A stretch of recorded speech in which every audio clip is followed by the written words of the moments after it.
CH64 राक्षस, मैं इसके बारे में बहुत निश्चित नहीं हूँ। मुझे पता है कि वो आर्यन को बहुत पसंद करता है, लेकिन वैसे भी मुझे बस इतना ही कहना था। मैं आपको इतनी सुबह यहाँ बुलाने के लिए क्षमा चाहता हूँ।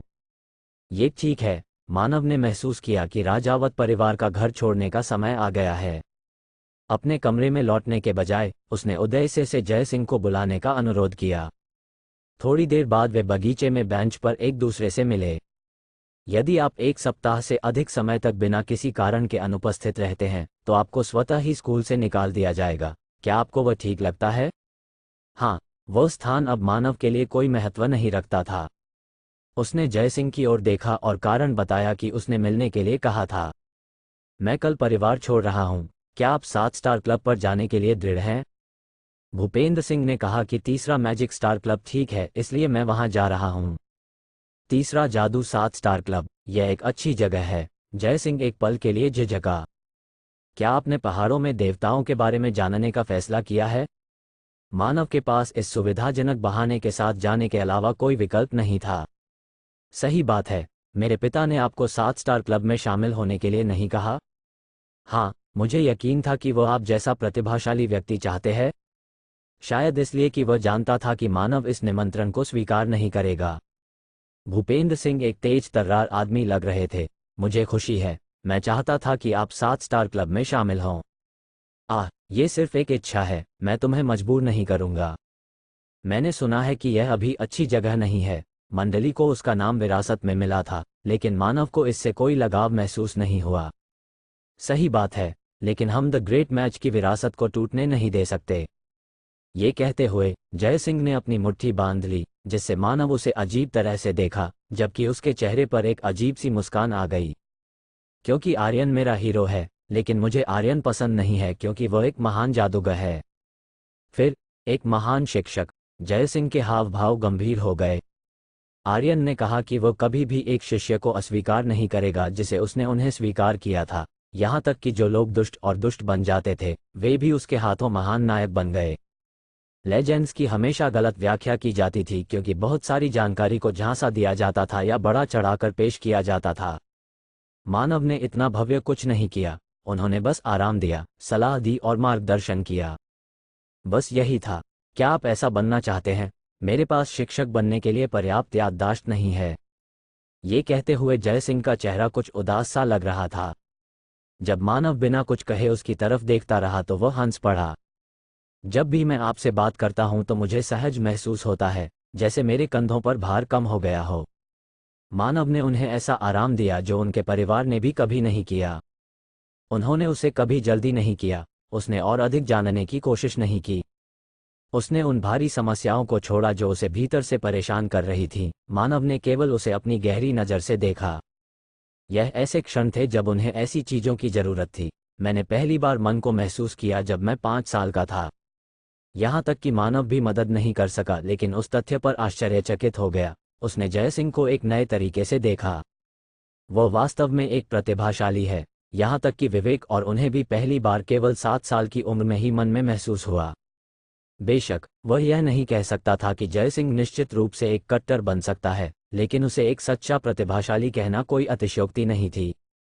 और जब मैं 17 वर्ष का था, मैं एक 4 स्टार जादूगर बन गया। हालांकि बाहर से पता चला कि यह 20 साल की उम्र में था। उस समय मेरे पास एक शिक्षक था, एक अध्यापक। हाँ, वह 5 स्टार क्लब के प्रभारी जादूगर थे। वह एक 6 स्टार जादूगर था जिनकी छाती तक लंबी सफ़ेद दाढ़ी थी। मानव उसके बिना उसे जल्दी किए बिना अपनी कहानी जारी रखने के लिए। वो एक बहुत ही जानकार व्यक्ति थे। उसकी मुस्कान ऐसी थी मानो वो मेरे किसी भी प्रश्न का उत्तर देने में सक्षम हो। हर बार जब मैं एक प्रश्न का उत्तर देता तो वह मेरे कंधे को थपथपाते, और मुझे पता नहीं क्यों, लेकिन इसने मुझे इस हद तक खुश कर दिया कि मैंने कुछ अनावश्यक प्रश्न भी पूछ लिए। यह एक आदर्श गुरु छात्र संबंध था, कम से कम उसने जो सुना था उससे। लेकिन मानव जय सिंह के लहजे से समझ पा रहे थे कि कहानी में किसी तरह का ट्विस्ट आया है।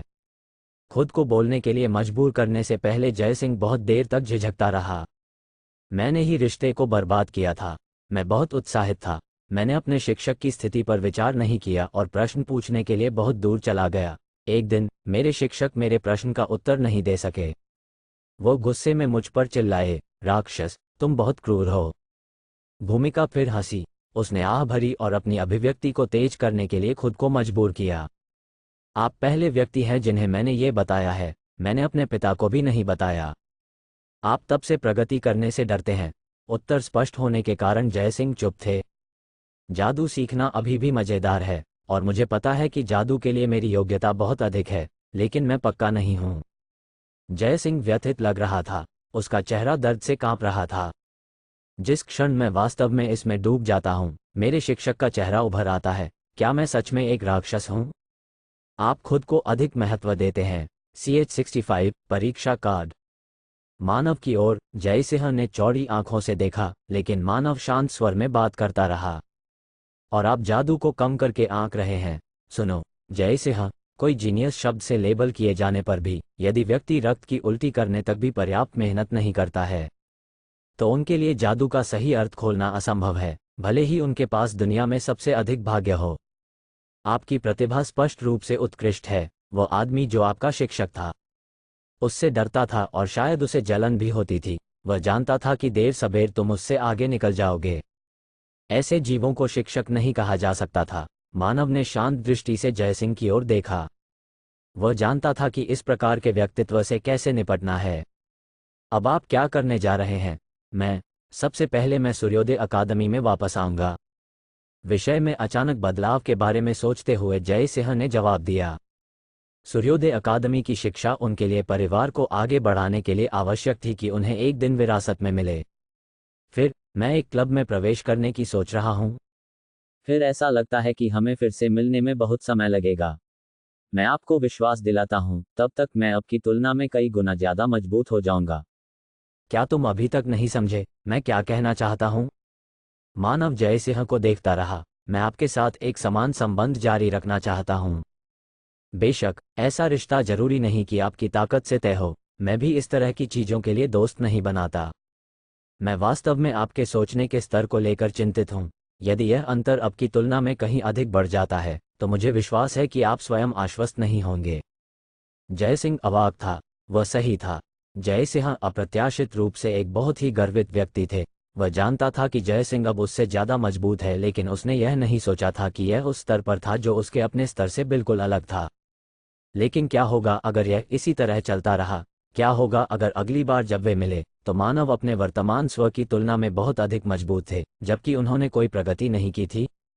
वो इसे स्वीकार नहीं कर पाएगा और आत्मघृणा से पीड़ित होगा। जयसिंह हिचकिचाया। क्या मैं वास्तव में इसका सामना कर सकता हूं?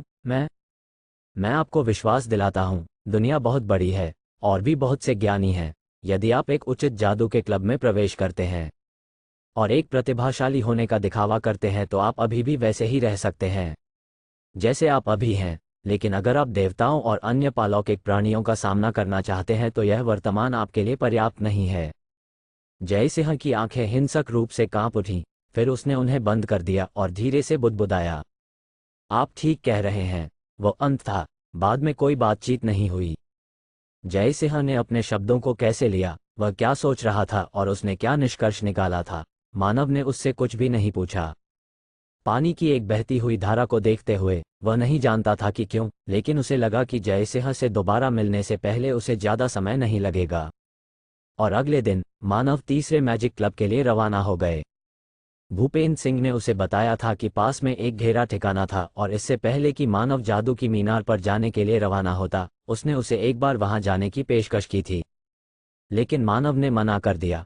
यद्यपि वह अभी भी क्लब के बारे में उत्सुक था, उसने अपने शरीर की स्थिति को बहाल करने और पूरी तरह से 7 स्टार चरण में प्रवेश करने के लिए इसे अपनी प्राथमिकता बनाने का फैसला किया था।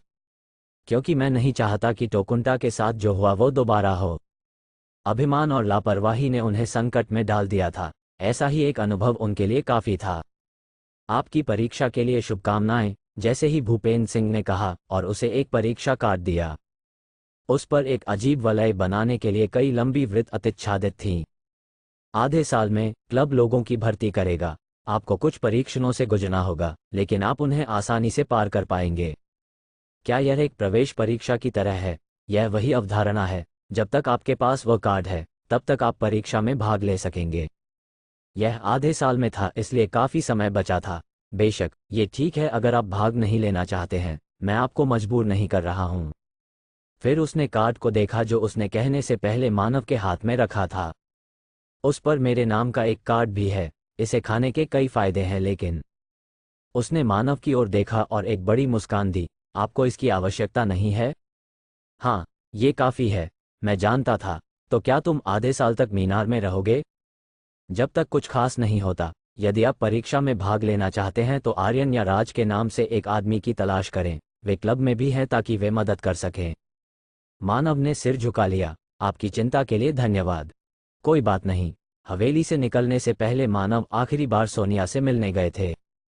ऐसा लग रहा था कि वह भी जल्द ही हवेली से निकल जाएगी। हालांकि सगाई सफल नहीं थी, लेकिन ऐसा नहीं लगता था कि दोनों पक्षों के बीच कोई गंभीर समस्या है। मानव ने आखिरकार उससे एक सवाल पूछा जो उसके पास बहुत पहले से था। सोनिया, मैं आपके द्वारा इस्तेमाल की जा रही तलवारबाजी के बारे में उत्सुक हूँ। मतलब, क्या यह महेंद्रगढ़ साम्राज्य द्वारा पारित तलवारबाजी है? नहीं, यह मेरे परिवार की रहस्यमय तलवारबाजी है। तो ये राज्य से नहीं था, बल्कि एक पारिवारिक तकनीक थी। तब कुमार विक्रांत राजपूत परिवार के पूर्वज थे। मानव और अधिक पूछना चाहता था, लेकिन पारिवारिक रहस्य एक संवेदनशील विषय था, इसलिए उसने और कुछ नहीं खोजा। CH-66 3 स्टार क्लब में प्रवेश। वो क्लब का छात्र हो सकता था। स्वयं के विपरीत, विवेक और नितिका, कुमार विक्रांत के कई शिष्य थे। उनमें से एक राजपूत परिवार से हो सकता है। शायद सोनिया भी क्लब से जुड़ी हैं। भूपेंद्र सिंह ने जिन 3 बड़े वृत्तों का उल्लेख किया था, उनमें से एक को विक्रांत स्वॉर्ड कहा जाता था। लेकिन वो किसी नतीजे पर नहीं पहुंच सके। मानव ने फिर सोनिया को अलविदा कह दिया। राजावत परिवार में उनके पास करने के लिए कुछ नहीं बचा था। मानव ने महल छोड़ दिया। तीसरा मैजिक क्लब गुवाहाटी के दक्षिण में एक शहर में स्थित था जिसे प्रयागराज कहा जाता था। एक जादू क्लब के साथ एक शहर के रूप में का अपना ताना पत्थर था जिसने मानव को उसी दिन वहां पहुंचने की अनुमति दी थी। सिन्हा परिवार के सबसे बड़े बेटे राज सिन्हा ने एक भौहें भरी नज़र से प्रशांत की ओर देखा। तो मानव जय सिंह राजावत का दोस्त है? हाँ। इसने बैंक्वेट हॉल को उल्टा कर दिया। वे काफी करीब लग रहे थे। मुझे लगा कि फ्लो मास्टर को यह जानने की जरूरत है, इसलिए मैं आपको बताने आया हूं। अब मैं विदा लेता हूं। आपका धन्यवाद। प्रशांत सिर झुकाते हुए और कमरे से बाहर चला गए। कमरे में राज अकेला रह गया, अपनी भौहें चढ़ा। मानव जय सिंह राजावत के साथ दोस्त है। मानव सिन्हा परिवार में ऐसी भयानक प्रतिभा वाला कोई नहीं था और न कभी होगा। वो परिवार के लिए शर्म की बात थी, जिसमें मन के प्रति संवेदनशीलता नहीं थी। एक डरपोक और विनम्र व्यक्तित्व जिसे कोई जिद नहीं, कोई जुनून नहीं था और कोई महत्वाकांक्षा नहीं थी। वो आदमी जय सिंह का दोस्त बन सकता है। राज पहले भी जय सिंह से मिले थे। भले ही वे दोनों महान रईस थे, लेकिन वे मदद नहीं कर सकते थे, लेकिन थोड़ा सम्मान महसूस करते थे। इससे कोई फर्क नहीं पड़ता कि उसने इसके बारे में कितना सोचा था। वो उस व्यक्ति को डरपोक मानव के साथ घूमने की कल्पना नहीं कर सकता था। आपको क्या लगता है, अनुराग? अनुराग सिन्हा, जो बातचीत को सुनते हुए खिड़की के सामने झुके हुए थे, ने जवाब दिया जैसे कि उन्हें राज के शब्दों में कोई दिलचस्पी नहीं है। वे दोनों सूर्योदय अकादमी जाते हैं। अगर वह भाग्यशाली रहे तो उनके लिए रिश्ता निभाना कोई अजीब बात नहीं है। उस हारे हुए ने काफी अच्छा किया है। ऐसा लग रहा था कि एक ऐसे लड़के से अच्छा परिणाम मिला है जिसकी उसने कभी उम्मीद नहीं की होगी। राज ने अपनी सीट से उठने से पहले एक पल के लिए सोचा। मुझे पिताजी को बताना चाहिए। शायद कुछ ऐसा था जो वे इससे इस्तेमाल कर सकते थे। राज धीरे धीरे कमरे से बाहर चला गया। अनुराग ने उदासीन भाव से अपनी पीठ की ओर देखा। मानव प्रयागराज पहुंच गया और चारों ओर देखने लगा। यह एक सामान्य हलचल वाला शहर लग रहा था, लेकिन क्योंकि वह कुछ समय के लिए राजधानी में रहा था, इसने इतनी बड़ी छाप नहीं छोड़ी। लेकिन कुछ ऐसा था जो गुवाहाटी के पास नहीं था। उसने शहर के मध्य में स्थित एक बड़े मीनार की ओर देखा, जिसे शायद शहर के भीतर किसी भी दिशा से देखा जा सकता था। यह बहुत ऊंचा और चौड़ा था। मानव तुरंत क्लब की ओर बढ़ गया। करीब से उसने महसूस किया कि यह जितना उसने सोचा था उससे कहीं अधिक भव्य था। मानव भावना से लीन था। क्या ये तब था जब मैं 20 साल का था? जादू में गंभीरता से डूबने वाला पहला स्थान एक जादू की मीनार है। वहां उनकी मुलाकात विवेक और नितिका से भी हुई थी। उस समय की मीनार इसकी तुलना में जर्जर थी, लेकिन फिर भी यह मजेदार थी। दोस्तों के साथ मिलकर जादू सीखना अच्छा था। वह इतना लीन था कि सोने में अपना समय भी बर्बाद नहीं करना चाहता था। उन तीनों ने एक दूसरे को सकारात्मक प्रोत्साहन दिया। प्रतियोगिता एक उत्कृष्ट सूत्रधार थी जिससे उन्हें सर्वश्रेष्ठ जादूगर बनने की अनुमति मिली। मानव के होठों पर मुस्कान आ गई। एक तरह से उसने जादू की मीनार में बिताए दिन उसके जीवन के सबसे अच्छे दिनों में से कुछ थे। एक ऐसा समय जब वह बिना किसी चिंता या बोझ के खुशी खुशी कल का इंतजार कर सकता था। जैसे ही उसने मीनार की ओर देखा और पुरानी यादों से भर गया, उसने देखा कि लोगों का एक समूह उसके पास से गुजर रहा है। वे सभी भूरे रंग के वस्त्र पहने हुए थे, लेकिन उनके मजबूत शरीर ने ऐसा प्रतीत किया कि वे जादूगर नहीं थे। वे इंसान भी नहीं थे। उनकी आंखों को आकर्षित करने वाली गहरी त्वचा, विपरीत चांदी जैसे बाल और नीली आंखें थीं।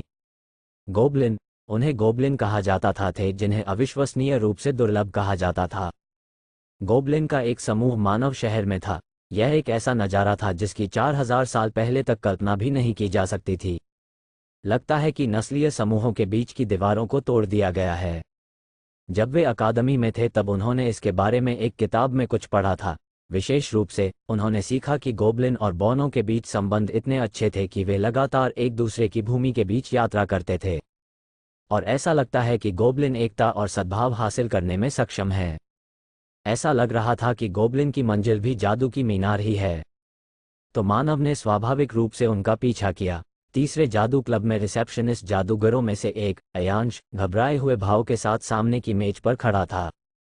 अपनी चिंता को नियंत्रित करने में असमर्थ, उसने अपने पैरों को स्थानांतरित कर दिया और बिना किसी कारण के खांसी दिया। उसके पास घबराने के अलावा और कोई चारा नहीं था, क्योंकि मेहमानों का एक समूह आज क्लब पर जाने वाला था।